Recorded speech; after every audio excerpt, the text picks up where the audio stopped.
Right, tauranya kuti. Ayo, pamusoro wechangano. Ndakabato mukadzi wangu angana Israel. Watwini. Mukadzi wacho akatakura mabhegi akaenda nemukomana. Para kuda kutabiri mai kuda ni cara chupa wote wanasema wale wanatiza na mkaji wangu. Pamoja chipchana ndio ndio kama shua mtazamo kama mfano basi ndio ile kazi kwa maana wanaanza kutana kutauri zaidi na kazi zaidi na mimi sema niendelee kama leo kana ndege na kada zote hizo kwa maana ndio kwa kutauri na naye wakati kwa msangano ndio ndio ndashika bamsangano ndio tauro cha kushua ndoleti ndakumbuka ndio kitu cha munabango bapambasi munanda nami nimkomandeza wakoma ndio watu tangu tuli hata na watu ndio gana yako kumsaidia kanya yacho akabaina na kusaidia ni ndaiga na ni Aisha anga kitu bisa jinsi ndio baba ndio wacha Aisha tukifiki sana darasa la kumi na Bati pandakafika uende akakira mukadzi wangu yani nembaba.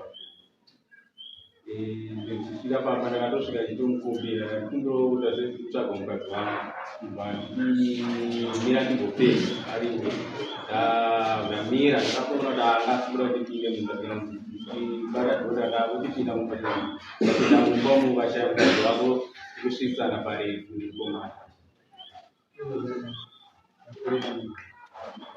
Kuna nyaya andikazoita asini zvakaitika panyaya yacho iyo ndataura ini chandakamurambidza mukomana ndechekuti vasabhozwa yaida kuronga ndobva ini ndazviramba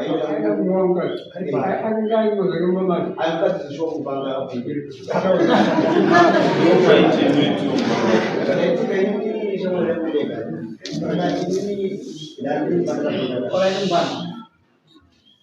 na wazo kwa jambo la dharura ya watu tunataka shamari ya kwa katika msemo za kigeni ndio tushkomba au tushkomba na tushkomba tunaona kama na waika naye ano wasikina mmoja yule la mungu ingawa sisi ni wala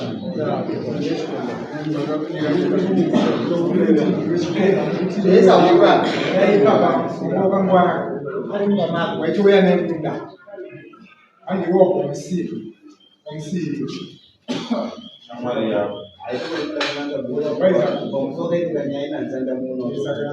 Mumise mubeza. Mumise matera ya bora.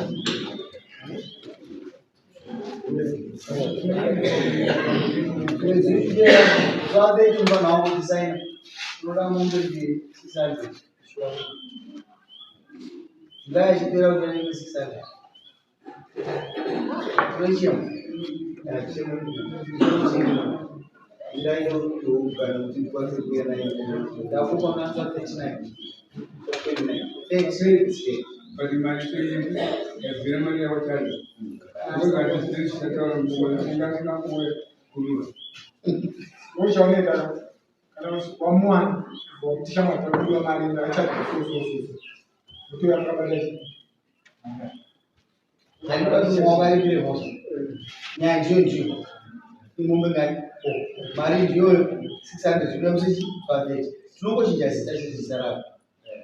Kana basa walika zinaitio. Kwa bure. Kwa wale mkazi wangu.